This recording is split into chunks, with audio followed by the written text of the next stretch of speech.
In the closing days of World War II, a new sun bloomed over the desert of New Mexico. For a blinding, silent moment, it lit the pre-dawn landscape brighter than 1,000 noons. The heat was a physical wave, the roar a promise of annihilation. This was the Trinity test, July 16, 1945, the violent birth of the atomic age. But this moment was not an isolated event. It was the finish line of the most secret, most expensive, and most terrifying scientific race in human history. A race born in the theoretical physics labs of pre-war Europe, fueled by the existential fear that Nazi Germany might get there first, and pursued with frantic, single-minded determination in the secret cities and isolated canyons of the United States. This is a story of the Manhattan Project, a tale of genius, espionage, unimaginable destruction, and a world forever living in the shadow of its own power to end itself. The starting pistol for the race was fired not by a general or a politician, but by a letter. In August 1939, just weeks before the outbreak of World War II, physicists Leo Szilard, Eugene Wigner, and Edward Teller drove to a secluded cabin on Long Island. Their mission was to convince the most famous scientist in the world, Albert Einstein, to sign a letter addressed to President Franklin D. Roosevelt. The letter warned of a terrifying new possibility. Recent work in nuclear physics, specifically the discovery of nuclear fission in Germany the previous year, suggested it was possible to build extremely powerful bombs of a new type. The letter, delivered in October 1939, urged the United States to secure supplies of uranium and accelerate experimental work. Roosevelt's response was cautious but decisive. He created the Uranium Committee, allocating a modest $6,000 to begin research. The American effort was born, but it was still a scientific curiosity, not a weapons program. The true catalyst for the all-out race was a fear of what was happening in Europe. Germany held a commanding lead in the early years of the race. It was home to the world's finest physicists, including Werner Heisenberg, a Nobel laureate who had been a key architect of quantum mechanics. Germany had a head start in nuclear research, a strong chemical industry for processing uranium, and, after conquering Czechoslovakia and Belgium, access to the world's best uranium ore from the Joachimsthal mines and the Belgian Congo stockpiles in Brussels. The Allies were terrified.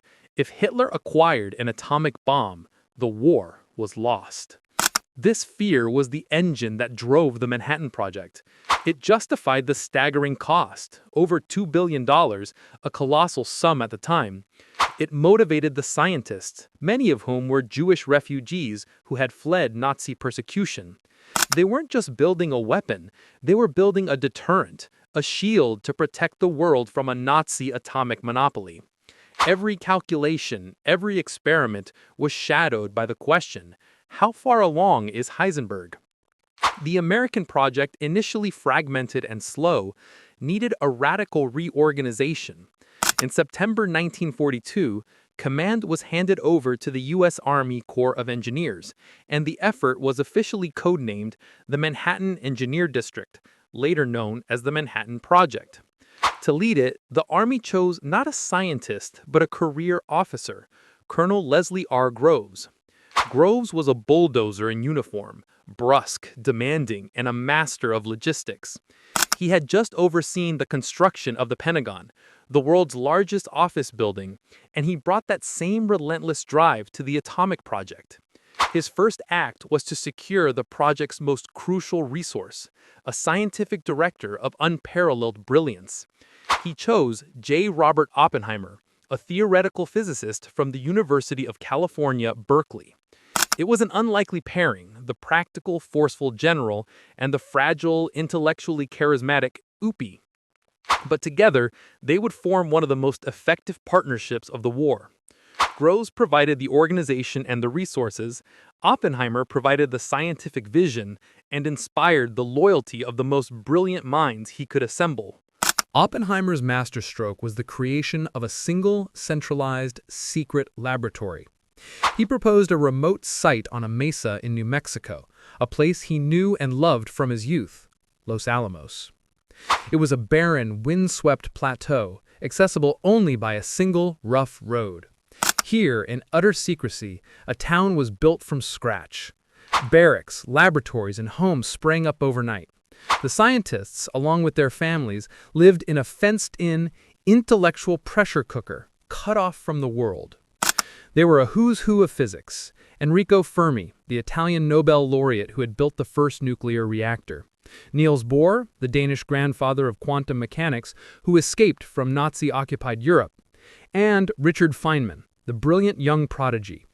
They were given one singular task: design and build a workable atomic bomb. The intellectual atmosphere was electric, a constant storm of theoretical breakthroughs and practical nightmares. But Los Alamos was just the brain.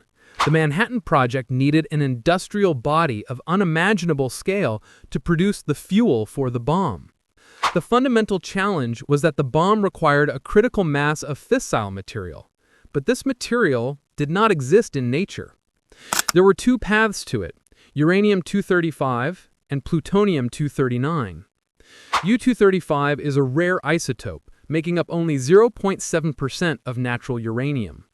Separating it from the far more abundant U-238 was like finding needles in a haystack. But the needles and the haystack were identical in weight and chemical properties. To solve this, massive industrial complexes were built at Oak Ridge, Tennessee. The Y-12 plant used calatrons, massive electromagnetic separation machines, while the K-25 plant used a gaseous diffusion process.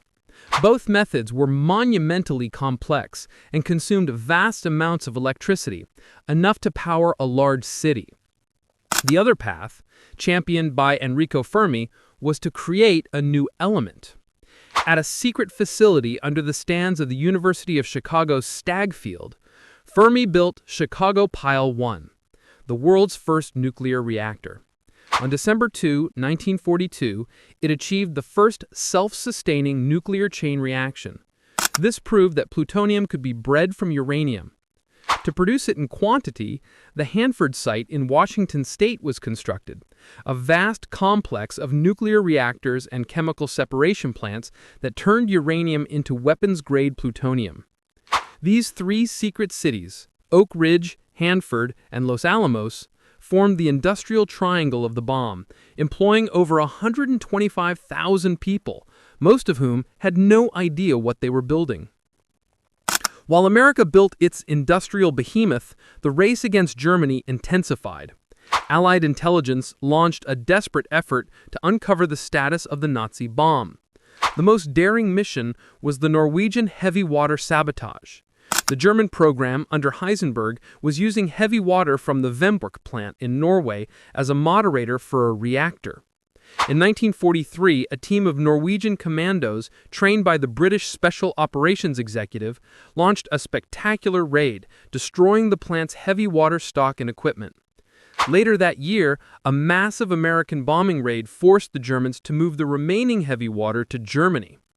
As it was being transported across Lake Tinja, Norwegian resistance fighters sank the ferry, sending the last of Germany's significant heavy water supply to the bottom of the lake. This series of operations crippled the German program. Meanwhile, the Alsos mission, a special Allied intelligence unit, followed behind the advancing armies in Europe, capturing scientists and documents. Their final conclusion in late 1944 was a profound relief. The German atomic bomb was a phantom. They were years behind. The primary motivation for the Manhattan Project had vanished, but the machine was built, the bomb was nearly complete, and the war against Japan raged on. With the German threat gone, a profound moral crisis descended upon the scientists at Los Alamos. They had been racing to prevent a Nazi bomb. Now they were building a weapon for use against Japan, a nation with no atomic program. Committees were formed to debate the bomb's use. Some, like Leo Szilard, circulated petitions begging President Truman not to use the bomb on civilian populations. They suggested a demonstration detonation in an uninhabited area to compel Japanese surrender. Others argued that any demonstration could fail, and that only the shock of a real devastating attack would end the war and save the hundreds of thousands of American lives that would be lost in a planned invasion of the Japanese home islands. This moral weight fell upon the new president, Harry Truman, who had known nothing of the bomb until after Roosevelt's death. He formed an interim committee which ultimately recommended using the bomb without warning on a dual military-civilian target to maximize psychological impact. The decision was made. The weapon they had worked so hard to create would be used. The culmination of 3 years of frantic effort and $2 billion came down to a single pre-dawn moment in the Jornada del Muerto desert. The test device, nicknamed the Gadget, was hoisted to the top of a 100-foot steel tower. The scientists, watching from bunkers miles away, were a mix of confidence and sheer terror. Some had taken bets on whether the bomb would ignite the atmosphere and destroy the planet. As the countdown began, Oppenheimer later recalled, a line from the Hindu scripture, the Bhagavad Gita, flashed through his mind. Now I am become death, the destroyer of worlds. At 5:29 a.m. on July 16, 1945, the world's first atomic detonation lit the sky. The fireball, the searing heat, the mushroom cloud that rose over 7 miles high, it was a sight beyond human experience. The tower was vaporized, the desert sand beneath it fused into a radioactive green glass they named trinitite. The success was overwhelming. In the control bunker, General Groves turned to his deputy and simply said, "The war is over." Oppenheimer's reaction was more somber. I am reminded of a line from the Bhagavad Gita, "The world will never be the same after this." The world did change, and it began just 3 weeks later. With Japan refusing the Potsdam Declaration's demand for unconditional surrender, the order was given. On August 6, 1945, the B-29 bomber Enola Gay, piloted by Colonel Paul Tibbets, dropped the uranium-based Little Boy bomb on the city of Hiroshima. The explosion was equivalent to 15,000 tons of TNT. The city was obliterated in a flash. An estimated 70,000 people were killed instantly, with tens of thousands more dying later from injuries and radiation sickness. 3 days later, with still no surrender, a second B-29, Bockscar, dropped a plutonium Fat Man bomb on Nagasaki. Another 40,000 lives were extinguished in an instant. The horrific scale of the destruction, the images of the mushroom clouds, and the stories of the Hibakusha, the bomb-affected survivors, forced Japan's Emperor Hirohito to announce his nation's surrender on August 15, 1945. World War II was over. The atomic bomb had ended it, but it had also opened the door to a terrifying and uncertain future. The legacy of the race for the atomic bomb is the world we live in today. The immediate post-war period saw the United States enjoy a brief nuclear monopoly, but it was shattered in 1949 when the Soviet Union, aided by its own scientific efforts and espionage within the Manhattan Project, tested its first atomic bomb. The race has simply transformed into a new, even more dangerous competition, the Cold War. An arms race of terrifying proportions began, with each side building arsenals large enough to destroy human civilization many times over. This state of mutually assured destruction, or MAD, defined global politics for decades. The Manhattan Project also established a new paradigm, the scientist as a figure of immense power and profound moral ambiguity. Men like Oppenheimer, who had been hailed as a hero, later had a security clearance revoked for his past associations and his opposition to the hydrogen bomb. He became a symbol of the conscience-stricken scientist. The bomb forced humanity to confront its own capacity for self-annihilation. It led to the creation of the anti-nuclear movement, the Nuclear Non-Proliferation Treaty, and the permanent low-grade fear that has lingered in the human psyche ever since. The race that began with a letter to a president ended by giving humanity the power of the sun, and with it, the heavy, perpetual burden of choice, the choice to never use it again.